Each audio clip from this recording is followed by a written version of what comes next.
Hello everyone, my name is Hardik Parmar and you guys watching my YouTube channel The वार्ता show episode number 2। तो हम देखते हैं कि स्टूडेंट्स की लाइफ में बहुत सारे इश्यूज होते हैं जो खुद वो अकेले सॉल्व नहीं कर पाते, तो उनको ज़रूरत पड़ती है कोई ऐसे दोस्त कि जो अपने बड़े भाई की तरह ट्रीट करके या कुछ ऐसी कोई भी कॉलेज की लाइफ में हेल्प करके जो उनकी प्रॉब्लम सॉल्व करे। तो आज हमारे यहाँ पे उपस्थित है पंकज जायसवाल, जो एमएसयू में एजीएसयू ग्रुप चलाते हैं और स्टूडेंट्स की हेल्प करते हैं। तो चलिए ज़्यादा बात नहीं करूँगा आपसे, उनसे ही बात करते हैं। तो हेलो पंकज भाई, हेलो। आपकी कॉलेज लाइफ के बारे में बताइए। बेसिकली मैं मेरे कॉलेज लाइफ की बात करूँगा तो एमएस यूनिवर्सिटी एक प्राउड है हमारे वडोदरा सिटी के लिए, गुजरात स्टेट के लिए। कभी एक ऐसा भी दिन था कि जो एमएस यूनिवर्सिटी है वो वर्ल्ड लेवल पर जो थी वो थी रैंकिंग के साथ, और उसकी जो एजुकेशन की क्वालिटी है वो काफ़ी डिफरेंट है। और एमएस यूनिवर्सिटी के प्रोफेसर्स, टीचर, लेक्चरर, जो भी एडमिनिस्ट्रेशन स्टाफ है वो काफ़ी बेटर है, और उनके द्वारा जो सपोर्ट किया जाता है स्टूडेंट्स को वो काफ़ी अच्छा रहता है। हाँ, मैं एक बात बताना चाहूँगा कि जो हमारी एमएस यूनिवर्सिटी है वहाँ पे जो स्टूडेंट्स यूनियन के इलेक्शंस थे वो भी होते थे। फिलहाल तो बंद कर दिए गए आफ्टर कोविड के बाद देखने जाएँ तो कहीं ना कहीं जो यूनिवर्सिटी है वो कॉमन एक्ट में आई, जब गुजरात गवर्नमेंट ने इसे कॉमन एक्ट में डिक्लेयर कर दिया। तो अभी तो फिलहाल इलेक्शंस नहीं हो रहे हैं यूनिवर्सिटी में, फिर भी हम स्टूडेंट्स के साथ कनेक्ट रहते हैं, हम भी हमारी पढ़ाई करते हैं। फिलहाल मैं मेरा जो डबल मास्टर ग्रेजुएशन है वो कर रहा हूँ एमएसयू से। तो आपकी अभी पढ़ाई चल रही है? हाँ जी, मेरी अभी भी पढ़ाई चल रही है। ओके। तो आपको ये ख्याल कब आया कि मेरे को स्टूडेंट की हेल्प के लिए स्टूडेंट के लीडर बनना ज़रूरी है? ये ख्याल आपको कब आया? बेसिकली मैं बात करूँ तो 2018 17 जून फर्स्ट डे था मेरा कैंपस का, और मेरे पास ग्रुप था क्योंकि हमारे स्कूल्स के, एरिया के, सोसाइटीज़ के जो भी फ्रेंड्स थे वो हम म्यूचुअल फ्रेंड्स थे। तो 35 से 40 लोगों का कोर ग्रुप मेरे पास था। और साथ साथ में जो हम स्कूल से, जब हम आफ्टर 12th बोर्ड के एग्ज़ाम पास करके हमने अप्लाई किया फैकल्टी ऑफ कॉमर्स के लिए, तो मैं आपको बताना चाहूँगा कि जब मैं 11th स्टैंडर्ड में था तो मैं अपने फ्रेंड्स के साथ गैलोड, एक टी स्टॉल है, आपने देखा होगा रेलवे स्टेशन के पीछे, तो वहाँ पर हम चाय पीने जाते थे। 12th बोर्ड के एग्ज़ाम का भी प्रेशर होता था, तो हम फतेहगंज होके यूनिवर्सिटी के हॉस्टल वाले रास्ते से निकलते थे और ऐसा हम बोलते थे कि यार काश हमें यहाँ पर एडमिशन मिल जाए। जब 12th बोर्ड का रिजल्ट आया, आई कैन नॉट बिलीव कि जो मेरे परसेंटेज आए मुझे एडमिशन मिलेगा। 52% का जो स्कोर है वो मैंने ओवरऑल किया था, और मुझे कुछ डर इस बात का था कि एमएस यूनिवर्सिटी में एडमिशन हो जाएगा लेकिन मुझे पादरा एडमिशन ना मिले। और फाइनली भगवान ने भी मेरा साथ दिया, प्रभु श्री राम का आशीर्वाद तो हमेशा हमारे साथ था ही, और देव के देव महादेव के आशीर्वाद से जो मेरा एडमिशन का एनरोलमेंट है वो general education building, higher payment building यानी कि यूनिट बिल्डिंग पर हो गया। बेसिकली मैंने देखा है कि यूनिट लाइक पादरा बिल्डिंग जो है वहाँ पे एमएसयू के स्टूडेंट्स को एडमिशन चाहिए ही नहीं होता, तो उसका रीज़न क्या होता है? उसका रीज़न ये है, अभी हम फिलहाल बात कर रहे हैं ये 2024 की, ये 2024 का साल चल रहा है। जब आप बात करोगे मेरे समय की, यानी कि आज से 6 साल पहले 2018 2019, तो उस समय ऐसा होता था पादरा कॉलेज सिर्फ ऐसे स्टूडेंट्स को अलॉट की जाती थी कि जो बीकॉम के साथ साथ में सीएस कंपनी सेक्रेटरी और सीए चार्टेड अकाउंटेंट और सीएमए का जो कोर्स करते थे, तो वो सारे स्टूडेंट्स को वहाँ पर एडमिशन दिया जाता था। और पहले ऐसा था कि जो पादरा की एग्ज़ाम होती थी वो पादरा नहीं होती थी, वो मेन कैंपस में ही हो जाती थी। लेकिन कुछ समय के बाद, कुछ सालों के बाद जो रूल्स है वो बदला गया। पादरा में देखने जाए तो कहीं ना कहीं 75% अटेंडेंस को कंपलसरी कर दिया गया, और कोविड के बाद जब कैंपस ऑफलाइन हुआ, एजुकेशन ऑफलाइन स्टार्ट हुई, फिजिकली स्टार्ट हुई, एग्ज़ाम ऑफलाइन स्टार्ट हुए, तब से ही फैकल्टी मैनेजमेंट ने एक डिसीजन ले लिया कि जो एग्ज़ाम है, जैसे कि एंड सेम की एग्ज़ाम की बात करें या इंटरनल एग्ज़ाम की बात करें, वो सारी एग्ज़ाम अब पादरा कॉलेज के जो भी स्टूडेंट्स हैं वो पादरा कॉलेज में ही देंगे। ओके। हाँ, तो इसके लिए, और पादरा क्या है कि कैंपस से काफ़ी दूर हो जाता है। अगर आप मेन कैंपस में रह रहे हो तो काफ़ी सारे फेस्टिवल्स हैं, फंक्शंस हैं, प्रोग्राम हैं, आपको एंजॉय करने को मिलेगा, एक दूसरे से मिल सकोगे। लेकिन पादरा कॉलेज का जो टाइमिंग होता है लेक्चर्स का वो भी काफ़ी डिफरेंट होता है, तो इसके लिए जो स्टूडेंट्स हैं वो पादरा को इतना लाइक नहीं करते। लेकिन कम परसेंटेज आए तो एक ऑप्शन है कि वो भी एमएसयू की एक ब्रांच है, तो वहाँ एडमिशन मिल जाता है। स्टूडेंट को क्या दिक्कत आती है जब उनको मेन कैंपस में एडमिशन नहीं मिलता?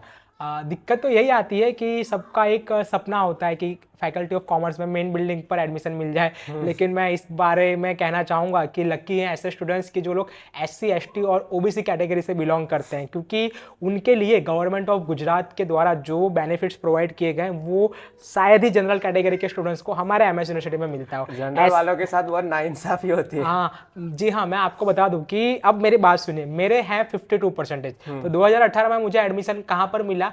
यूनिट बिल्डिंग हायर पेमेंट पर मिला।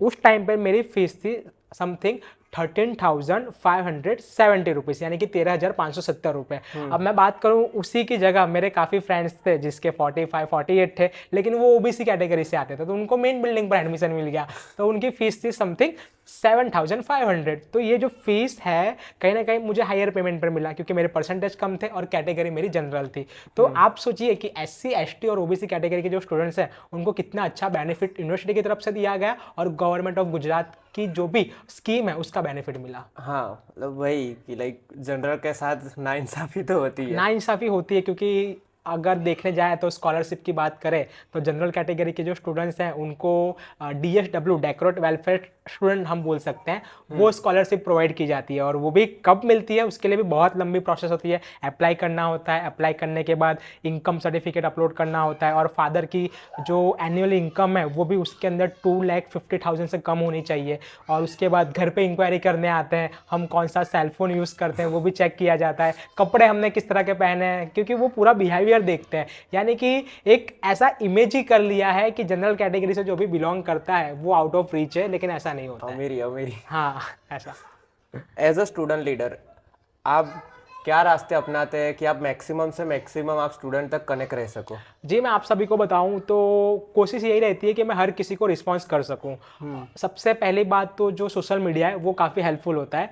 व्हाट्सअप के ग्रुप हैं, व्हाट्सअप चैनल हैं, व्हाट्सअप के ब्रॉडकास्ट हैं, और ब्रॉडकास्ट एक ऐसी सिस्टम है जिसमें खास करके हम बात करें गर्ल्स जो है उनका नंबर वहाँ पर सेव होता है, क्योंकि ब्रॉडकास्ट सिस्टम के अंदर अगर मेरा फ़ोन नंबर सामने वाले पर्सन के फ़ोन में सेव है और उसका फ़ोन नंबर मेरे फ़ोन में सेव है, तो अगर मैं उसको ब्रॉडकास्ट में ऐड करता हूँ तो ही मेरे मैसेज उसको डिलीवर होंगे, अदरवाइज नहीं होंगे, और उसको दिखेंगे भी कि टाइम टू टाइम मेरे मैसेज जाता है, और इससे काफ़ी हेल्प मिलती है। और अब बात करेंगे कोविड से, तो जो सोशल मीडिया काफ़ी एक्टिव हद तक फैल गया है, काफ़ी हद तक एक्टिव हो चुका है, क्योंकि हर कोई अब इंस्टाग्राम, फेसबुक, यूट्यूब या व्हाट्सअप ये यूज़ करता ही है।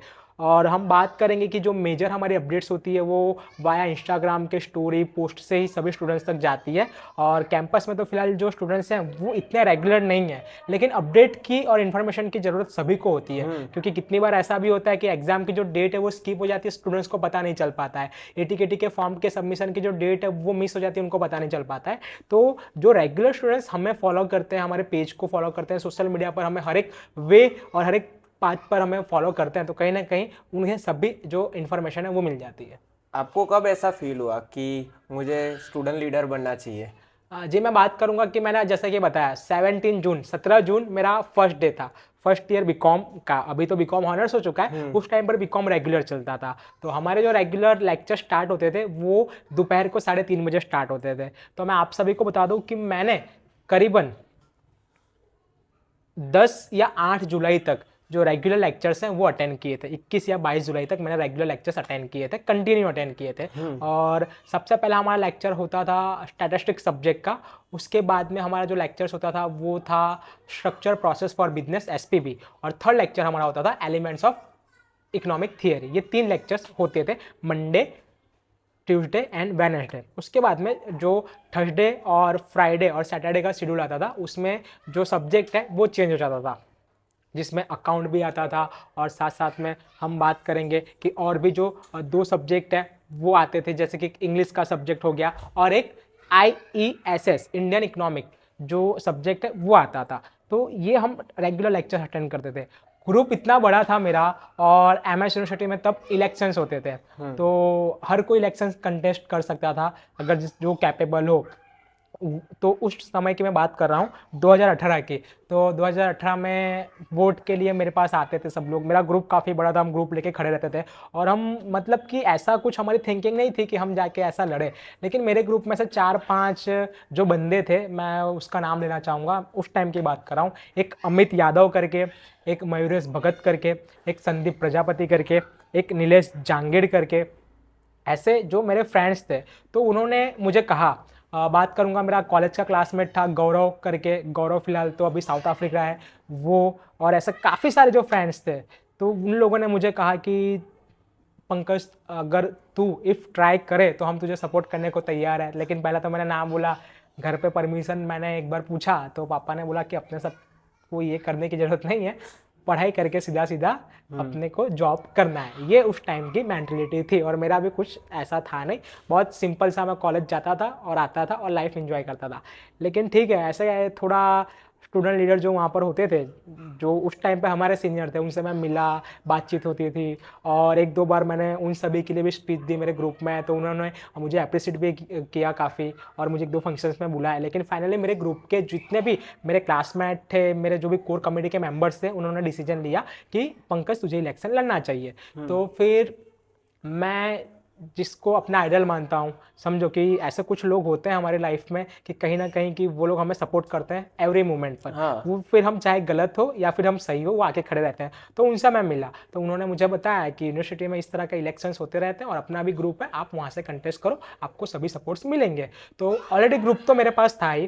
तो फिर मैंने कैंपेनिंग करना स्टार्ट किया, और 22 दिन मैंने रेगुलर लेक्चर्स लिए। तो 22 दिन के अंदर general education building, unit building पर F11, ये क्लास रूम नंबर मैं आपको बता रहा हूँ, F11 में मैं लेक्चर्स लेता था। और मिडल की जो रो है वहाँ पे 4th या 5th बेंच पर मैं बैठता था, या 6th बेंच होगी, हाँ आई थिंक 6th बेंच होगी, हम बैठते थे। और काफ़ी अच्छा मतलब कि हमारा ग्रुप बन गया था। तो पहले मैंने कैंपेनिंग स्टार्ट की मेरी क्लास से, और प्रिडिक्ट मैंने ऐसा किया कि क्लास रिप्रेजेंटेटिव का मैं इलेक्शन कंटेस्ट करने लगा। यानी मैंने सोच लिया कि मैं क्लास रिप्रेजेंटेटिव का जो इलेक्शन है वो कंटेस्ट करूंगा। तो मैंने कैंपेनिंग स्टार्ट की मेरे क्लास से लेकर, मेरे फ्रेंड्स 2-4 फ्रेंड्स को मिलवाते थे, ऐसा कर करके कम से कम हमारा जो ग्रुप है 60-70-80 तक का बना। उसके बाद में मुझे ऐसा कहा गया कि अगर क्लास रिप्रेजेंटेटिव का इलेक्शन जीतना है तो मिनिमम 150 वोट तुम्हें लाने होंगे। तो उस हिसाब से मैंने जो मेहनत है वो कंटिन्यू करना स्टार्ट किया, और भी क्लास में मैंने जाना स्टार्ट किया। जैसे कि जो बड़े बड़े क्लास थे F10, उसके बाद में हम बात करेंगे F12, F13, F14, F15, ये सारे बड़े बड़े क्लास थे। तो इन सभी क्लास को मैंने पकड़ लिया। तो मैं जाता था, नीचे भी सबसे मिलता था, और मेरे फ्रेंड्स जो है उन्होंने भी कैंपेनिंग स्टार्ट की। कैंपेनिंग स्टार्ट करते करते हमारा एक ग्रुप भी बना, मेरा नाम भी लोगों तक गया। लेकिन उस टाइम पर ऐसा था ना कि जो नॉलेज मेरे पास होनी चाहिए थी, उतनी मेरे पास नॉलेज थी नहीं। हाँ, स्किल था, वो बात अलग है, मैं कम्युनिकेशन कर सकता था, मैं बिना शर्माए किसी से भी बात कर सकता था, हाँ, और अपने लिए वो तो देखा ही हमने लोगों और में। मैं वोट मांग सकता था, ठीक है। तो इतना तो था। और उस टाइम पे वडोदरा के बहुत सारे ऐसे भी जो लोग थे, वो लोग मेरे कांटेक्ट में नहीं थे, मतलब कि थे लेकिन एज अ इलेक्शन कंटेस्ट कर रहा हूँ उनको नहीं पता था। मैं इसको बहुत जो है वो मैं बाहर तक डिस्ट्रीब्यूट नहीं करना चाहता था। तो ठीक है, ये इलेक्शंस हुआ, और फिर जब वोटिंग हुआ तो वोटिंग के दिन भी हमारे जो भी सपोर्टर्स थे उन लोगों ने मुझे हेल्प की, और काफ़ी हमने जो हमारे वो चीट होती है, मतलब कि एज अ CR नंबर मेरा 6 आया था बैलेट नंबर। तो एक कॉमन डायलॉग लेके आ गए हमारे ग्रुप वाले, जिजे 6 इज ऑलवेज फिक्स। तो ये सभी को हम सर्कुलेट करते गए। तो जब वोटिंग हुई, और वोटिंग उस टाइम पे हुई थी, मैं आप सभी को बता दूं, 24 अगस्त को वोटिंग हुई थी, और उसी दिन शाम को रिजल्ट डिक्लेयर किया जाता है। तो यूनिट बिल्डिंग का वोटिंग हुआ, और मेरे साथ में करीबन जो CR थे वो 45 या 50 लड़ रहे थे। 45 या 50, आप सोच लो, इमेजिन खाली कर लो कि इतने सारे वो थे। तो कहीं ना कहीं मुझे वहाँ पर भगवान का साथ नहीं मिला, और इफ़ वहाँ पर ये साथ नहीं मिला तो ऐसा मुझे नहीं पता था कि आने वाले समय में जाके कुछ अच्छा होगा। मैं इलेक्शन हार गया, जी हाँ, मैं 13 वोट से इलेक्शन हार गया, और CR के लिए सिर्फ 13 वोट से इलेक्शन हार गया, और मेरी जो पोजीशन थी वो सेकंड आई। तो ठीक है, इलेक्शन हारने के बाद जो मैं फिर सबसे मिला, और हमारे ग्रुप के जो अदर्स मेंबर जो भी विन हुए थे उनको भी हमने अप्रिशिएट किया, कांग्रेचुलेसन किया कि चलो हमने जीते तो हमारा ग्रुप जीत गया। उसके बाद आप यकीन नहीं मानोगे, मैं 2 दिन कैंपस नहीं गया। 2 दिन कैंपस नहीं गया, यानी घर पे गया तो उस टाइम पे घर पे मेरे फादर और मैं थे। मेरी मम्मी उस टाइम पर मामा के वहाँ गई थी, नानी के वहाँ गई थी। तो मुझे काफ़ी अकेला महसूस हुआ क्योंकि इलेक्शंस हार गया, मैं किससे बात करूं। मेरे सभी फ्रेंड्स लोग मुझे उस दिन शाम को मिल के गए थे, मुझे मोटिवेट करके गए, कोई नहीं तूने अच्छा किया, बेस्ट किया, नेक्स्ट ईयर अपने ट्राई करेंगे। लेकिन जब एक बार हार हो जाती है ना, हार चाहे 10 वोट से हो या 1 वोट से हो, मेरी तो 13 वोट थी, तो हार वो हार होती है। और इतने सारे लोगों के बीच जाना और एकदम से फेस करना, सामने वाला जीत गया, तो मैं 2 दिन तक घर पे रोया था। मैं मेरे बेडरूम के अंदर ही सो रहा था। मैंने 2 दिन तक खाना भी नहीं खाया था, ये मैं आपको सच बता दे रहा हूँ। और मेरे पापा को तो मैंने बता दिया कि ऐसा ऐसा हुआ था। पापा ने भी बहुत ट्राई किया, ठीक है, नॉर्मली वो 2 दिन निकल गए। फिर तीसरे दिन से पापा ने बोला अगर ऐसे ही रहेगा तो आगे कैसे बढ़ेगा। तो फिर धीरे धीरे मैंने कैंपस स्टार्ट किया और काफ़ी लोगों से मिला जो लोग मेरे सपोर्टर थे, जो आज तक हैं। तो उन लोगों ने कहा कि कोई बात नहीं, होता रहता है, भले तुम नहीं जीते हो लेकिन हमारे लिए लीडर तो तुम ही रहोगे। तो वहाँ से मैंने काम करना स्टार्ट किया और फिर एक एक जो इन्फॉर्मेशन है वो सभी स्टूडेंट्स को प्रोवाइड कर देगा। कैंपस में आप यकीन नहीं मानोगे, मैं दोपहर के 12 साढ़े 12 बजे तक चले जाता था। और उस टाइम पे मेरा जो क्लास था फर्स्ट ईयर बीकॉम का ट्यूशन क्लास, वो 7:30 ओ क्लॉक का होता था, 7:30 ओ क्लॉक टू 9:30 ओ क्लॉक। तो मुझे जल्दी उठना भी पड़ता था। तो उसके बाद मैं घर पे आता था, घर पे आके चाय नाश्ता करता था और कभी खाने का मूड हुआ तो खा लेते थे, वरना हम कैंपस में आ जाते थे। तो कैंपस में आ जाने के बाद फिर सभी से मिलना जुलना रहता था, कैंटीन में जाता था। उस टाइम पे तो लाइब्रेरी में भी काफ़ी स्टूडेंट्स आते थे, तो लाइब्रेरी में जाता था। शाम को 5:30 बजे के बाद मैं यूनिवर्सिटी पैवेलियन ग्राउंड पे जाता था, ताकि बहुत सारे स्टूडेंट्स जो स्पॉट की एक्टिविटी में पार्ट लेते हैं वो वहाँ पर पैवेलियन पर मिल जाते थे। तो उनसे भी मैं कम्युनिकेशन करता रहता था, तो एक दूसरे के हम टच में थे। ऐसे कहीं ना कहीं दिवाली का वैकेशन आया। आफ्टर दिवाली वैकेशन के बाद और मैंने टारगेट क्या किया मैं आप सभी को बताता हूँ कि मुझे पता था कि आगे जाके अब मुझे लड़ना ही है और मुझे जीतना है, ये तो मैंने नक्की कर लिया था। फिर मैंने पीछे देखना ही बंद कर दिया, ताकि जो हुआ वो हो गया, लेकिन अब ग्रुप को हम बड़ा करेंगे। तो फिर आफ्टर दिवाली वैकेशन के बाद हमने स्कूल टारगेट की। तो जैसे कि स्कूल की हम बात करें तो उर्मी स्कूल है, अम्बे स्कूल है, ब्राइट स्कूल है, श्रेयस स्कूल है, एलम्बिक स्कूल है, ये सारे स्कूल टारगेट की। तो जो भी फ्रेंड्स मेरे साथ थे, मेरे क्लासमेट बैचलर डिग्री कोर्स के लिए फर्स्ट ईयर में, तो उनके काफ़ी सारे फ्रेंड्स थे कि जो 12th स्टैंडर्ड बोर्ड में थे। तो हमने उनका कांटेक्ट किया, उनसे जो एक बॉन्डिंग है वो हमने बनाई। तो फिर आफ्टर उत्तरायण के बाद हम बात करेंगे, फेब का मंथ आया जिसमें डेज सेलिब्रेशन और ये सब होता था, वो हो गया। मार्च में बोर्ड की एग्ज़ाम आई। तो अब सुनिएगा, बोर्ड की एग्ज़ाम आई तो हमने ग्रुप बनाया 5-5 लोगों का, 5-5 लोगों का ग्रुप बनाया और हमने एरिया डिवाइड कर दिया। एरिया कैसे डिवाइड किया मैं आपको बताता हूँ। तरसाली, मक्करपुरा, मांझलपुर, ये पूरा एरिया वन साइड कर दिया। उसके बाद में हमने गोत्री, गोरवा, सुभानपुरा, समता, ये पूरा एरिया वन साइड कर दिया। ऑल पादरा रोड, तांदलजा और अकोटा, ये पूरा हमने एक साइड कर दिया। ये 3 एरिया के मैंने आपको नाम बताए। उसके बाद आजवा रोड, वाघोड़िया रोड और सिटी, आजवा रोड, वाघोड़िया रोड और जो सिटी जो जिसको बोलते हैं हम मांडवी, और जो हमारा सूरसागर है उसको हम सिटी बोलते हैं, रावपुरा, तो वो एरिया एक साइड कर दिया। और उसके बाद में हमने समा, निज़ामपुरा, छानी और कारेलीबाग इसको कवर कर लिया। तो ये 5 डिवीज़न हमने बना दिए और 5-5 हमारे जो ग्रुप के मेंबर हैं वो उसमें एक्टिव हो गए। और हमें करना क्या था, जब भी बोर्ड की एग्ज़ाम स्टार्ट होती है तो 3 बजे 12th बोर्ड की एग्ज़ाम स्टार्ट होती है। तो हमने जैसे कि मैंने बताया कि सिटी की बात करें तो एक सयाजी स्कूल है, प्रताप नगर में गीता मंदिर स्कूल है, आप गोत्रे जाओ तो विद्या मंदिर है, गायत्री है, और उसके बाद में यहाँ पर आप समाज आ जाओ तो आपको उर्मी मिल जाएगा, नूतन मिल जाएगा। ये सारी जो स्कूल से हमने टारगेट कर ली और वहाँ पे हमारा जो ग्रुप है रोज़ जाता था। करते क्या थे, पेरेंट्स बैठे होते थे और स्टूडेंट्स होते थे, तो हम सभी को जाके मिलते थे। हमारा जो इंटरव्यू है हम उन्हें वहाँ पर देते थे कि MS यूनिवर्सिटी से हम आते हैं, स्टूडेंट लीडर हम हैं और मेरा नाम ये है। ये करने के बाद उन सभी से कम्युनिकेशन हुआ। कम्युनिकेशन करने के बाद हमने कहा कि जब भी आप 12th बोर्ड एग्ज़ाम क्लियर कर लोगे, क्लियर करने के बाद जब आप यहाँ पर एडमिशन के लिए आओगे तो आप हमारा कांटेक्ट कर सकते हो। तो इस तरह का जो पूरा जो कंटिन्यू और साइकिल है वो चलती रही हमारी, ऐसा। तो ये था सफ़र। उसके बाद में इलेक्शंस नज़दीक आ गए। जैसे ही फर्स्ट ईयर मेरा कंप्लीट हुआ तो फर्स्ट ईयर बीकॉम तो मैं ट्यूशन क्लास जा रहा था, रेगुलर लेक्चर्स भी था। हाँ, मुझे एडवांटेज मिला था कहीं ना कहीं लेक्चर्स का और मेरे ग्रुप सर्कल का, कि उन्होंने मुझे पढ़ने के लिए भी काफ़ी हेल्प की। और एग्ज़ाम दी। हमारे टाइम पे बहुत अच्छी एक सिस्टम थी, 30 MCQ होते थे, 30 MCQ। तो 30 MCQ में से मैं बता दूं कि मेरे बाजू में, यानी कि जो मेरे पीछे बैठा था, उसका नाम था जयेश चौधरी और वो सूरत से था, बिलोंग करता था और हॉस्टल में रहता था। तो जयेश चौधरी ने मुझे एग्ज़ाम में काफ़ी हेल्प की। उसको पता है कि मैं एज अ स्टूडेंट लीडर काम करता हूँ, तो मेरा पढ़ने का बहुत कम होता है, तो कहीं ना कहीं मुझे कुछ इशू ना आए, तो उसने मुझे बहुत हेल्प की।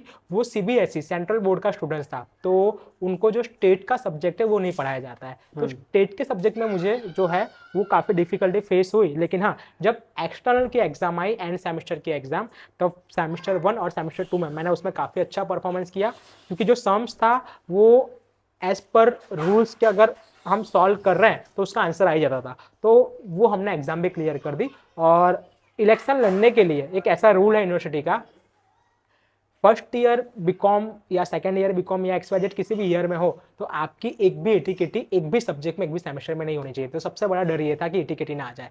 तो जैसे ही फाइनल एग्जाम फिनिश हुई, रिजल्ट आया, मैं बहुत खुश था। रिजल्ट मेरा ओवरऑल उस टाइम पर 58% आया था, याद रखना, 2018 में 58 में लेके आया था, यानी मैं हैप्पी था, घर पे भी सब हैप्पी थे। फिर हमने स्टार्ट किया कैंपेनिंग करना। जैसे 12th बोर्ड का रिजल्ट आया, काफ़ी सारे जो स्टूडेंट्स हैं वो कैंपस में आते थे और हमसे मिलते थे, तो हमने हमारा एक ब्रोशर बनाया मेरे नाम का, और necessary required document for MSU admission process, उसकी लिस्ट बनाई। मेरा फिर एक फ़ोटो वहाँ पर हमने वहाँ पर लगाया, मतलब ब्रोशर के अंदर, और हम सबको देते थे। ऐसा करते करते पूरी एक टीम बन गई, और डेली कैंपेनिंग करने के लिए 25 से 30 लोग आते थे daily, general education unit building पे।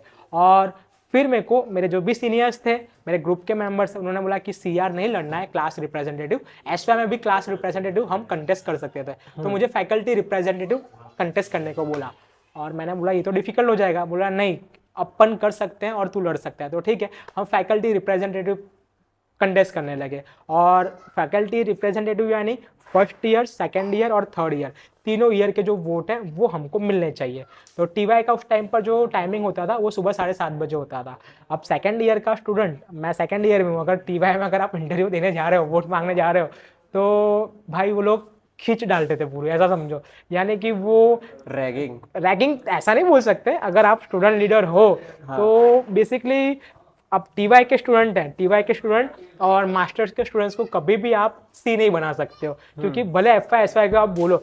फर्स्ट ईयर हमारे सीनियर ऐसा बोलते थे, और मैं भी बोलता हूँ, फर्स्ट ईयर के जो स्टूडेंट होते हैं ना, वो स्लेट आती है, पता है, जो हम LKG KG में लिखते हैं, तो स्लेट पूरी ब्लैंक होती है। तो फर्स्ट ईयर के स्टूडेंट ऐसे होते हैं, वो जो माहौल देखेंगे ना उस तरफ जाएंगे, लेकिन एक्सपीरियंस हो जाने के बाद उनको पता चल जाएगा कि कौन सा स्टूडेंट लीडर हमें कितना काम लगता है। तो फर्स्ट ईयर में यही हुआ, जो लोग जीते वो लोग जीतने के बाद कैंपस में सिर्फ 4 से 5 बार आए पूरे साल में, और वो लोग आए नहीं। मैं पूरे साल एक्टिव रहा, कम से कम 250 दिन तो मैं कैंपस में गया, मुझे इतना पता है। तो मैंने सभी के काम भी किए। काफ़ी बड़ा नंबर है। काफ़ी बड़ा नंबर है, मैं जाता था। और उसके बाद जब FR का इलेक्शन हुआ, कैंपेनिंग करते थे हम लोग और नारेबाजी होती थी।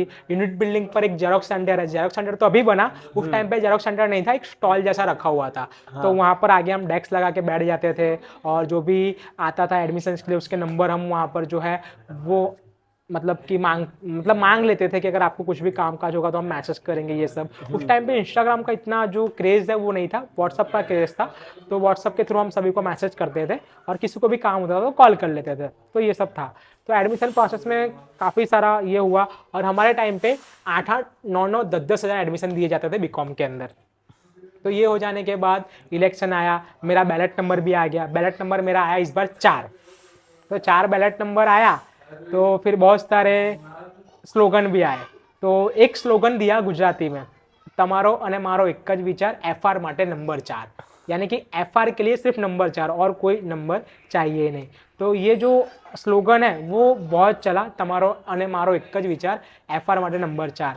और इस स्लोगन पर और इस बैलेट नंबर पर, नंबर 4 पर, हमने काफ़ी जो है वो मेहनत की।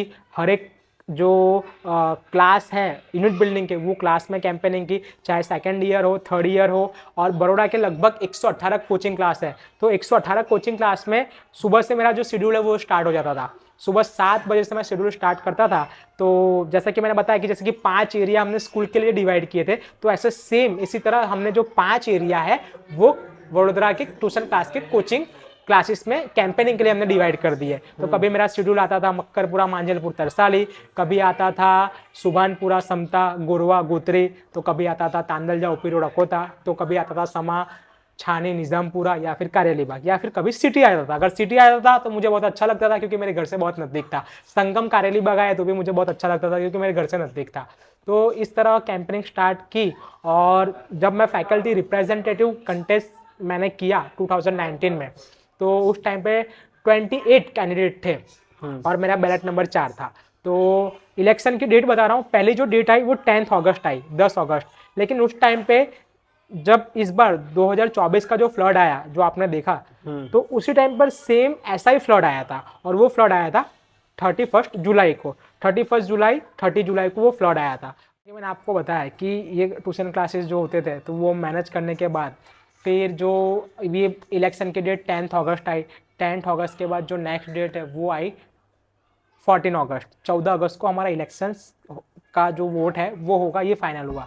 तो 14 अगस्त को जो है वो डेट है वो डिक्लेयर की गई। 14 अगस्त को जो वोटिंग है वो हुई। वोटिंग जो है वो हर एक फैकल्टी में हुई और मेरा नंबर था 4 फैकल्टी रिप्रेजेंटेटिव के लिए। और हम 28 कैंडिडेट्स थे, तो हम सुबह से ही आ गए थे। और जब वोटिंग हुई तो काफ़ी सारे जो मेरे सपोर्टर्स थे, मेरे फ्रेंड्स थे, जो मेरे मेंबर्स थे, वो लोग मेहनत कर रहे थे और स्टूडेंट्स ने भी आके मुझे वोट दिए। काफ़ी सारे लोगों ने भी मुझे सपोर्ट किया। सपोर्ट ऐसे ऐसे लोगों ने किया कि जो फर्स्ट ईयर बीकॉम के अंदर मेरे कांटेक्ट में नहीं थे। और मेरे लिए ये एक समझो कि एक सपना ही था कि ऐसे ऐसे पर्सन ने मुझे सपोर्ट कर दिया। तो आप यकीन नहीं मानोगे, लगभग उस टाइम पर यूनिट बिल्डिंग की जो स्ट्रेंथ थी वो थी 2400, यानी कि 2400। और उसके बाद में जो पूरा वोटिंग हुआ उस दिन, बहुत बारिश हो रही थी उस टाइम पर, लेकिन वोटिंग का जो डे था उस दिन ओवरऑल 1400 प्लस, यानी कि 1500 के आसपास वोटिंग हुई। और आप यकीन नहीं मानोगे, काउंटिंग के अंदर मैं खुद गया। मैंने बोला कि इस बार मैं खुद जाऊंगा। फर्स्ट ईयर के अंदर मैं खुद नहीं गया था, मेरा फ्रेंड बैठा था, मैं नीचे वेट कर रहा था। तो मैं उस टाइम पे विन नहीं हो पाया। लेकिन इस बार जब मैं फैकल्टी रिप्रेजेंटेटिव कंटेस्ट कर रहा था तो काउंटिंग के अंदर मैं खुद गया। और काउंटिंग जो है वो F8 क्लासरूम में चल रही थी और मेरा नंबर था 4। और बैलेट पेपर आते थे, तो बैलेट पेपर के थ्रू सभी स्टूडेंट्स वोट करते थे। तो जैसे ही बैलेट पेपर से काउंटिंग स्टार्ट हुई तो अनगिनत, यानी कि कुछ ऐसे ही जो बैलेट होंगे जिसमें मेरा नंबर ना हो, और जैसे ही बैलेट नंबर खुला 4, 4, 4, 5, 4, 2, 4, 13, यानी कि ये जो अलग नंबर बोल रहा हूँ वो और कैंडिडेट के वोट थे। तो ऐसा आया 4, 4, 4। तो 4 जो है वो सब में ही था, यानी कि मुझे ओवरऑल 702 वोट मिले थे 1500 के मुताबिक, यानी 1500 में से 702। और 28 कैंडिडेट कंटेस्ट कर रहे थे। और यकीन नहीं मानोगे, मेरे आजू बाजू जो लोग फर्स्ट नंबर के सीआर बने थे, जिन लोगों ने मुझे हराया था, वो लोग मेरे कहीं कंपटीशन में भी नहीं थे। वो सब 50-100 के अंदर ही, जो उनके साथ उनके ग्रुप में होते हैं वही कहीं ना कहीं उनके साथ थे। बाकी जो मेरा स्कोर है वो 702 तक चले गया था फाइनली। और 7-7:30 बजे काउंटिंग फिनिश हुई, 7:45 बजे मैं बाहर निकला। जैसे नीचे आया, हमारे फ्रेंड्स थे, पूरा ग्रुप था, उन लोगों ने मुझे उठाया, कंधे पर बिठा लिया और नारेबाजी वो लोग करने लगे। नारेबाजी करने लगे तो एक और ये जो लीड है ना एफआर की, वो सबसे ज़्यादा वोटों की लीड थी। अभी तक ये जो लीड है वो कोई लेके नहीं आया है। आप अगर चेक करना चाहो तो यूनिवर्सिटी पैविलियन ग्राउंड जाके आप रिकॉर्ड बुक में चेक कर सकते हो कितनी जो एफआर की लीड है वो आई थी। और एफआर की लीड आने के बाद उसी टाइम पर एक स्लोगन आया। स्लोगन हमारे ग्रुप और जो भी सपोर्टर्स थे उन्होंने दिया, सोने की साइकिल चांदी का पहिया सबसे बढ़िया पंकज भैया, यानी ये स्लोगन आया। तो ये स्लोगन बोलते बोलते हमने हमारी जो भी हमारी बाइक्स थी, एक्टिवा थे, 2-4 कार भी थी, तो वो लेके हम यूनिवर्सिटी पैविलियन पर गए। क्योंकि जो फैकल्टी रिप्रेजेंटेटिव एफआर की जो ऑफिस होती थी वो होती थी यूनिवर्सिटी पैविलियन ग्राउंड पर। तो पैविलियन ग्राउंड पर गए, दरवाज़ा बंद था। और उस टाइम पर हमारे ग्रुप से जो यूनिवर्सिटी जीएस है और यूनिवर्सिटी वाइस प्रेसिडेंट है वो भी इलेक्ट हो गए थे। तो सबसे पहले तो पैविलियन का जो लॉक है वो हमने खोल दिया और जो हमारा झंडा था वो यूनिवर्सिटी पैविलियन ग्राउंड पे जाके हमने लगा दिया कि फाइनली हम विन हो चुके हैं। और वाइस चांसलर उस समय प्रोफेसर परिमल व्यास सर थे, तो उन्होंने जो अपॉइंटमेंट लेटर है वो आके सभी को दिया था। और पहली जो मीटिंग है वो हमारा जो हॉल होता था वहाँ पर यूनिवर्सिटी पैविलियन ग्राउंड पर वो हॉल में हमारी जो मीटिंग है वो हुई। और उस टाइम पे लगभग 8:30-9 बज रहे होंगे। मीटिंग हो जाने के बाद पैवेलियन ग्राउंड पे हमारा जो डिनर है वो डिनर रखा गया था। डिनर करने के बाद सबसे मिलने के बाद उस टाइम पे रात को मैं लगभग 1 बजे के बाद घर पे पहुंचा था ऐसा। और मेरे पापा भी काफ़ी हैप्पी थे। और मैं एक बात बता दूं, मेरे पापा ने उस टाइम खाना नहीं खाया था और मैं घर जाके वापस मेरे पापा के साथ खाना खाया। तो ये था। क्या फील होता है जीत के बाद? जीतने के बाद में फील बहुत अच्छा होता है, क्योंकि आप मेहनत कर रहे हो और किसी चीज़ के लिए लड़ रहे हो। समझो कि आप अकेले नहीं लड़ रहे हो, 1 जन नहीं, 2 जन नहीं, 5 जन नहीं, 10 जन नहीं, 28 जन थे मेरे साथ में। और उन 28 जन को छोड़ के, 27 जन को छोड़ के मैं सबसे ऊपर था 702 वोट लेकर। यानी कि एक जो ट्रस्ट होता है ना, ट्रस्ट और एक सपोर्ट होता है, वो मेजोरिटी में मेरे पास था। तो वो एक माइंडसेट बन जाता है कि आगे हमें किस तरह मेहनत करनी है। तो उसको ध्यान में रखते हुए पूरे साल फिर हमने इवेंट भी काफ़ी सारे किए, जैसे कि हमने रात्रि बिफोर नवरात्रि की, रात्रि आफ्टर नवरात्रि की। यूनिवर्सिटी फैकल्टी ऑफ कॉमर्स के कैंपस में हमने जन्माष्टमी, दही हांडी फेस्टिवल फिर कराया। उसके बाद में गणेश फेस्टिवल भी हमने कराया। डीजे पार्टी भी हम पहले करते थे। मैं आप सभी को बता दूं कि जैसे ही पहले फर्स्ट ईयर, सेकेंड ईयर और थर्ड ईयर की जो इंटरनल एग्जाम है वो एक ही दिन होती थी। सुबह 9 बजे टीवाई की एग्जाम होती थी, 11 बजे एसवाई की एग्जाम होती थी और 12:30-1 बजे एफवाई की एग्जाम होती थी। तो जब लास्ट डे होता था तो फैकल्टी एसोसिएशन और हमारा जो स्टूडेंट एसोसिएशन होता है उनके द्वारा मेन बिल्डिंग पर हम डीजे रख देते थे। डीजे रख देते थे जिसमें सारे स्टूडेंट्स छूट के मेन बिल्डिंग पर आते थे और खूब धमाल मस्ती करते थे और हम खूब इंजॉय करते थे। तो ये काफ़ी एक अच्छा जो मोमेंट है वो होता था। लेकिन कोविड के बाद तो ऐसा कुछ देखने को ही नहीं मिला कि स्टूडेंट्स के जो इलेक्शन वो कैंसिल कर दिए गए। वो जो कॉम्पिटिटर्स थे आपके 28 जन, वो अलग अलग ग्रुप से बिलोंग करते थे? जी हाँ, वो अलग अलग ग्रुप से बिलोंग करते थे। कितने सारे लोग तो ऐसे भी थे कि जो नेशनल ग्रुप से आते थे और इंडिविजुअल ग्रुप से भी आते थे। लेकिन कभी भी मैंने किसी के साथ ऐसा कुछ रखा नहीं कि वो अपोजिट में है। जो भी मिलता था मैं उससे हाय हेलो करता था और बोलता था कि अगर मेरे लिए कुछ काम काज हो तो आप बताना। तो बस यही सब बात थी। लेकिन आप कौन से ग्रुप से बिलोंग करते हैं? All Gujarat student union AGSU जो हमारा ग्रुप था, और AGSU ग्रुप में फ़िलहाल अभी भी हूँ और आगे भी मैं AGSU ग्रुप से ही रहने वाला हूँ। तो इस ग्रुप से मैं बिलोंग करता था। ये ग्रुप पहले से ही है या लाइक बना? 2014। AGSU की जर्नी? हाँ, 2014, 2014 में इस ग्रुप की जो शुरुआत है वो की गई थी हमारे सीनियर्स के द्वारा। और 2014 में हम बात करेंगे तो ये जो ग्रुप था उसमें हमारे देवल सुथार, अजय देसाई और जय ठाकुर, ये सब हमारे सीनियर हैं, ये सब हमारे भैया है। तो उन लोगों ने ये ग्रुप की जो शुरुआत है वो की थी और इसको कंटिन्यू किया गया। और साथ साथ में जो हमारा फर्स्ट फैकल्टी GS है, faculty general secretary Kashyap Thakkar, वो कश्यप भैया हमारे सीनियर है। 2017 में वो इलेक्शन विन हुए। उसके बाद में जो हमारे सेकंड फैकल्टी GS यानी कि फैकल्टी जनरल सेक्रेटरी, वो राकेश पंजाबी, वो जो है वो इलेक्ट हुए, वो बने।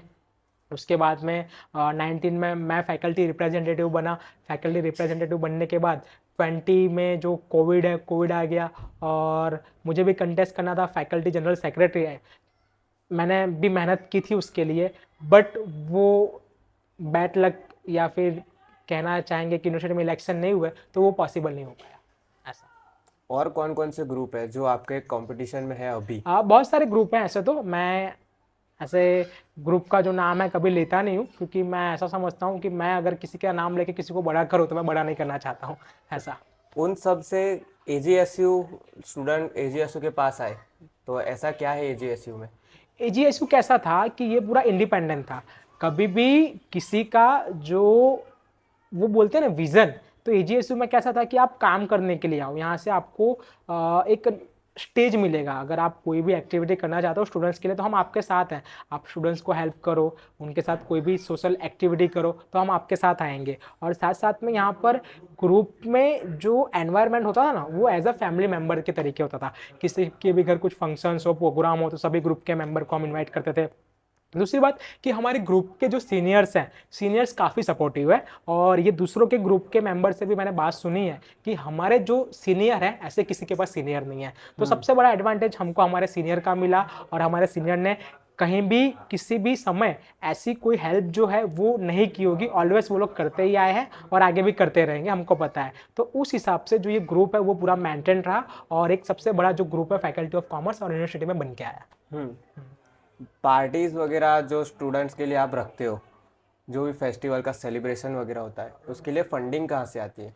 फंडिंग का ऐसा था कि जब तक आप इलेक्शन विन नहीं हुए हो ना, तो वो जो फंड है वो आपको खुद जो एक्सपेंस है वो करना होता था। जैसे कि आप फ्रेशर्स पार्टी कर रहे हो, तो आप एक फ्रेशर्स पार्टी कर रहे हो, तो मैं आपको बताऊं, फ्रेशर्स पार्टी में मैं एग्जांपल ही दे रहा हूँ कि कोई भी आपने XYZ ग्राउंड बुक किया जाके, ग्राउंड की कैपेसिटी आप ऐसे ही बुक करोगे कि जो 8 से 10 हज़ार के क्राउड की कैपेसिटी को एक्सेप्ट कर सके, क्योंकि फैकल्टी ऑफ कॉमर्स की जो स्ट्रेंथ है वो 35,000 के आसपास है, जिसमें BCom, BBA, BCom ऑनर्स और मास्टर ऑफ कॉमर्स ये सब आप मिला लो, मैं बात कर रहा हूँ। और यूनिवर्सिटी के अदर भी स्टूडेंट्स आ गए, तो आप ऐसा तो है ना कि खाली कॉमर्स के स्टूडेंट को ही बुलाओगे और को नहीं बुलाओगे। अगर वो आना चाहे तो क्या करेंगे, तो वो भी आ सकते हैं। और all Gujarat student union AGSU ने जो भी फ्रेशर्स पार्टी जो भी इवेंट की, उसमें आज तक तो ऐसा है कि कभी भी किसी के पास से हमने 1 रुपया लिया नहीं, सभी को आइडेंटिटी कार्ड और फ्री पास पर एंट्री दी है।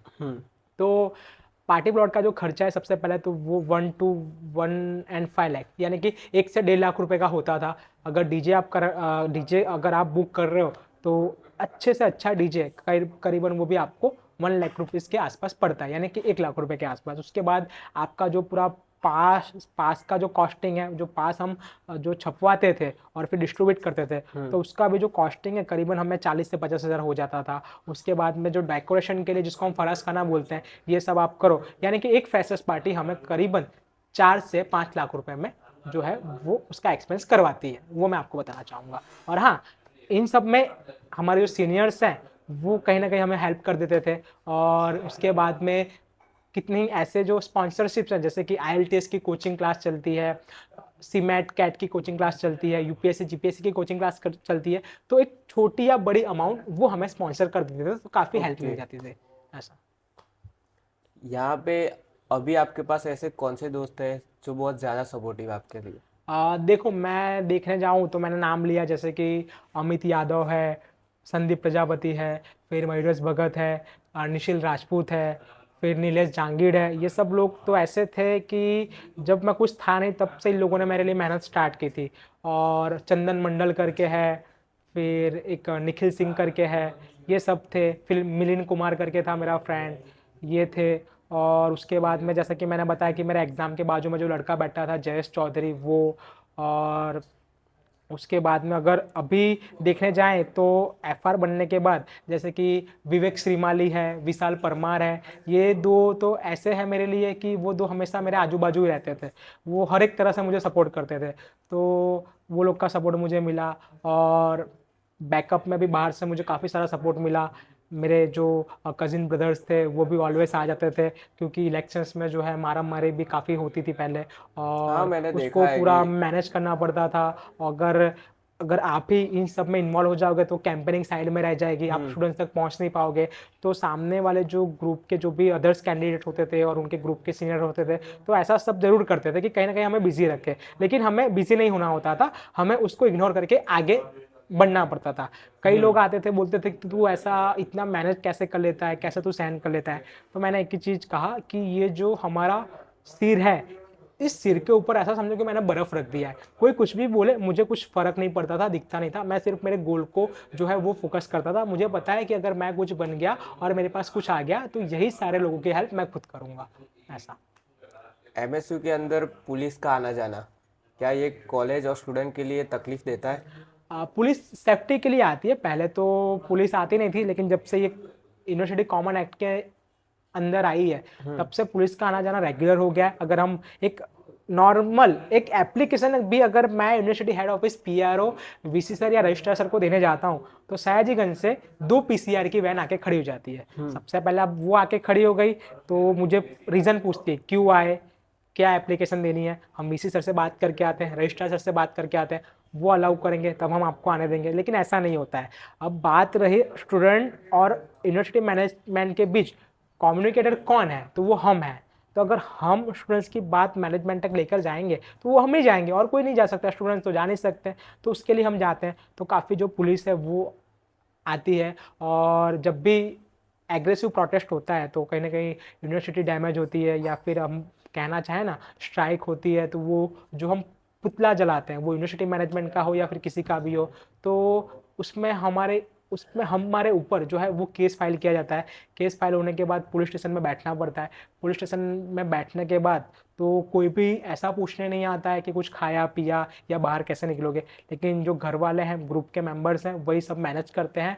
और वहाँ से छूटने के लिए हमें जो बेल पेपर अरेंज करना होता है वो भी करते हैं। उसके लिए कुछ चार्जेस और फाइन भी पेमेंट करना होता है, वो भी करते हैं। सिर्फ यहाँ तक ही नहीं, अगर समझो कि कुछ झगड़ा हो गया, झगड़ा तो बहुत हुआ है, आमने सामने भी बहुत बार हुआ है, तो आमने सामने केस होता है। और सयाजीगंज पुलिस स्टेशन इतना अच्छा है, मैं तो बोलना चाहूँगा कि वडोदरा सिटी के अंदर अगर सबसे बेस्ट कोई पुलिस स्टेशन हो तो Sayajiganj police station. Sayajiganj police station का स्टाफ भी काफ़ी अच्छा है।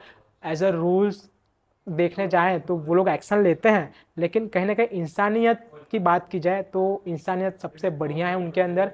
और आप अगर वहाँ पर जा रहे हो, अगर लॉकअप में भी जा रहे हो, तो सबसे बड़ी बात मैं बता दूँ कि खाना, पीने का पानी, अगर और भी आपको कुछ इश्यू या प्रॉब्लम फेस हो रहा है, तो वो लोग आपकी बात सुनेंगे और उस पर तुरंत एक्शन भी लेंगे और आपको वो फैसिलिटी प्रोवाइड भी करेंगे। तो इस बारे में तो काफ़ी अच्छा भी है, लेकिन हाँ, जो रूल्स है वो रूल्स ही होता है।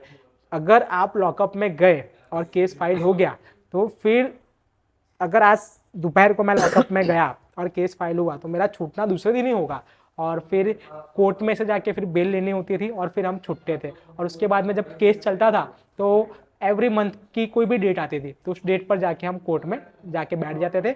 और जो जज सर होते थे वो, हमारा केस उनके हाथ में होता था, वो सब पूछते थे कि क्यों, क्या क्या किया, ठीक है, ये डेट, नेक्स्ट डेट, ये डेट, होता कुछ नहीं था। फिर दोनों ही थक जाते थे, हम भी थक जाते थे और हमारे अगेंस्ट में जो है वो भी थक जाते थे। और फिर अंदर अंदर बात करके हम जो है वो कॉम्प्रो करते थे और फाइनली कोर्ट्स में भी हम जाके कॉम्प्रो ही करते थे। यानी कि जो कॉम्प्रो जिस दिन लड़ाई हुई उसी दिन हो जाना चाहिए था, वो करीबन 1 साल बाद होता है, 2 साल बाद होता है। ऐसी भी सिचुएशन हुई है और होती है। एजीएसयू ग्रुप और as a student leader Pankaj Jaiswal, ये दोनों की तरफ से अगर आप एमएसयू के स्टूडेंट्स को कोई मैसेज देना चाहो तो क्या क्या दोगे? मैं तो यही कहना चाहूँगा, सबसे बड़ी बात कि ज़िंदगी में अगर कोई दोस्त आपकी मदद कर रहा है आपके बुरे समय में और आप उसका फ़ायदा ले रहे हो पूरा पूरा, तो वो एहसान आप कभी भी मत भूलना, क्योंकि आपने उसका फ़ायदा लिया है, वो आपका दोस्त है, समय आपका अच्छा है और आप कहीं न कहीं उससे आगे निकल जाओ, तो उसको कभी भी आप छोड़ना मत, क्योंकि आपको जब ज़रूरत थी तब आपने उसका फ़ायदा लिया, उसका पूरा उपयोग किया। तो जब वो किसी दुख में हो या फिर किसी भी ऐसी संकट की घड़ी में हो, तो आप जाके खड़े रहना, भले वो चाहे गलत क्यों ना हो, क्योंकि आपने उसका फ़ायदा ले लिया है। तो अगर नुकसान सहने की बारी है, तो भी आप उसका जो नुकसान है वो सहन करना और उठाना, मैं यही कहना चाहूँगा। और इस टाइम तो इस जनरेशन में देखने जाए तो जो ग्रुप है ना वो बहुत ही कम बनते हैं और जो कोर कमेटी के जो मेंबर्स हैं वो बहुत ही कम मिलते हैं हमारे ग्रुप में। तो देखने जाएँ तो मैं बात करूँगा, बहुत सारे आए और हैं, गए कुछ ही गए, मतलब कि 100 में से 2 ही गए, 98 तो अभी भी हैं। तो वो लोग अभी भी हमारे साथ कनेक्टेड हैं। इफ़ कभी कम्युनिकेशन नहीं हो पाता है, कभी बातचीत नहीं हो पाती है बिज़ी शेड्यूल के लिए, तो ठीक है, आई एम रियली सॉरी, लेकिन उनका काम है वो कभी रुकता नहीं है, काम कहीं ना कहीं हो जाता है। और हमने टीम में सभी को जो वर्क है वो भी हमने डिस्ट्रीब्यूट किया है, वो उनके लेवल पर जो वर्क है करते हैं। और लगता है कि नहीं हो पाता तो लास्ट कॉल फिर मुझे वो लोग करते हैं और फिर वहाँ से जो वर्क का प्रोसेस है वो स्टार्ट होता है। तो बस यही कहना चाहूँगा, ये दोस्त हैं और माँ बाप हैं जो आपको काम आएंगे। दोस्त में सब दोस्त काम नहीं आते, 1 2 या 4 5, बस यही आपके सच्चे दोस्त हैं और कोई है नहीं। एमएसयू जो पहले थी और एमएसयू जो अभी है, क्या चेंजेस आपको देखने को मिले? एमएसयू पहले जो थी वो ऐसा समझो कि कैंपस पूरा हैप्पीनेस के साथ रहता था, यानी कि सभी बैच में स्टूडेंट्स आते थे, रेगुलर नहीं आते थे लेकिन आते थे। लेकिन फेस्टिवल्स होते थे, जैसा कि मैंने आपको स्टार्टिंग में मैंने बताया कि फैकल्टी ऑफ कॉमर्स के अंदर faculty of commerce association program करे, तो फेस्टिवल्स किस तरह के होते थे। तो सबसे पहले रक्षाबंधन सेलिब्रेट होता था, उसके बाद में हम बात करेंगे तो टीचर्स डे भी सेलिब्रेट किया जाता था। और फंक्शंस की बात करें तो जन्माष्टमी का दही हांडी का फंक्शंस होता था, गणेश जी की स्थापना होती थी 7 दिन के लिए, और इको फ्रेंडली विसर्जन विथ डीजे होता था और उनका आगमन भी विथ डीजे किया जाता था। गरबा होता था। हमारे मास्टर ऑफ कॉमर्स में अलग अलग डिपार्टमेंट है, जैसे कि आफ्सा करके डिपार्टमेंट है, accounting and financial student association. हमारा खुद का एमएसए यानी कि master students management student association, MSA management student association, ये हमारा डिपार्टमेंट है। ये पूरा एक ग्रुप हो गया। फिर बिकोसा बिजनेस इकोनॉमिक्स का स्टूडेंट एसोसिएशन का एक ग्रुप है जिसको हम बिकोसा बोलते हैं। तो ये सारे ग्रुप अलग अलग एक्टिविटी और प्रोग्राम करवाते थे। तो ये सारे फंक्शंस होते थे, नवरात्रि होती थी और उसके बाद में काइट फेस्टिवल्स होता था। तो एमकॉम बिल्डिंग और गर्ल्स बिल्डिंग के एग्जैक्ट सामने डोनस प्लाजा का जो ग्राउंड है, तो वहाँ पर जो काइट फेस्टिवल है वो होता था। मेन बिल्डिंग के टेरेस पर होता था, यूनिट बिल्डिंग के टेरेस पर होता था, गर्ल्स बिल्डिंग के टेरेस पर होता था। तो काफ़ी मज़ा आती थी और डेज सेलिब्रेट होते थे। उसके बाद में जो होली का सेलिब्रेशन है वो फैकल्टी में होता था, धुलेटी का सेलिब्रेशन फैकल्टी में होता था। तो काफ़ी बढ़िया लगता था। तो ये सारे प्रोग्राम्स होते थे। 31st को जो न्यू ईयर की पार्टी है वो भी कैंपस के अंदर होती थी। तो काफ़ी अच्छा था ऐसा। और अभी क्या चेंज आया है एमएसयू के अंदर जो आपको बहुत खराब लग रहा है, वो स्टूडेंट की वजह से हो या फिर फैकल्टीज की वजह से? अभी चेंज ऐसा आया है कि सबसे पहले तो जो स्टूडेंट्स इलेक्शंस हैं वो बंद कर दिए गए। अब स्टूडेंट इलेक्शन का बंद होने का मतलब ये है कि अगर कोई भी अगर नया बंदा एमएस यूनिवर्सिटी में आ रहा है और उससे इंटरेस्ट है कि वो लीडरशिप करे, तो वो लीडरशिप कर ही नहीं सकता है। वो आके हमारे ग्रुप में ज्वाइन होगा और जो काम होगा वो करेगा, लेकिन ना वो इलेक्शन कंटेस्ट कर सकेगा, ना जो उसे वो एक्सपीरियंस मिलेगा, ना उसे वो स्किल मिल पाएगी। तो ये बात है, कहीं ना कहीं जो स्टूडेंट है वो इसमें जो है डैमेज होते हैं। और अगर देखने जाओ तो पहले अगर कोई भी डिसीजन लेना होता था तो यूनिवर्सिटी या फिर फैकल्टी मैनेजमेंट जो है वो इलेक्टेड स्टूडेंट यूनियन के जो भी मेंबर्स हैं उनको साथ में लेके करती थी। क्यों? क्योंकि अगर वो स्टूडेंट्स के बेनिफिट्स में नहीं हो तो वो फिर नहीं होगा, वो चलेगा ही नहीं। हम ना ही बोल देते थे फिर चाहे आप कुछ भी करो। फिर हमें 1500 लेकर आंदोलन भी करना पड़े तो हम उन सभी स्टूडेंट्स को लेकर हेड ऑफिस और फैकल्टी में आंदोलन भी करते थे और हमने किया भी और आगे भी करते रहेंगे। तो ये काफ़ी सारी जो चीज़ है वो बदलाव आ चुकी है यूनिवर्सिटी के अंदर। और देखने जाएँ तो न्यू एजुकेशन की जो पॉलिसी अभी आई है तो उसमें जो पेपर का जो पैटर्न है वो पूरा चेंज हुआ है। तो वो कहीं ना कहीं हमें लगता नहीं है कि इसे चेंज करना चाहिए, क्योंकि एमएस यूनिवर्सिटी की क्वालिटी और उसकी जो डिफरेंस मतलब कि एजुकेशन की पॉलिसी है वो इतनी फेमस क्यों थी? क्योंकि हम पूरे इंडिपेंडेंट हैं। अगर हम भी सबके ऐसा कॉमन कर देंगे तो वो एक अच्छी बात नहीं है ऐसा। तो काफ़ी अच्छा लगा आपसे बात करके। Thank you. शुक्रिया हमारे शो पे आने के लिए। जी धन्यवाद।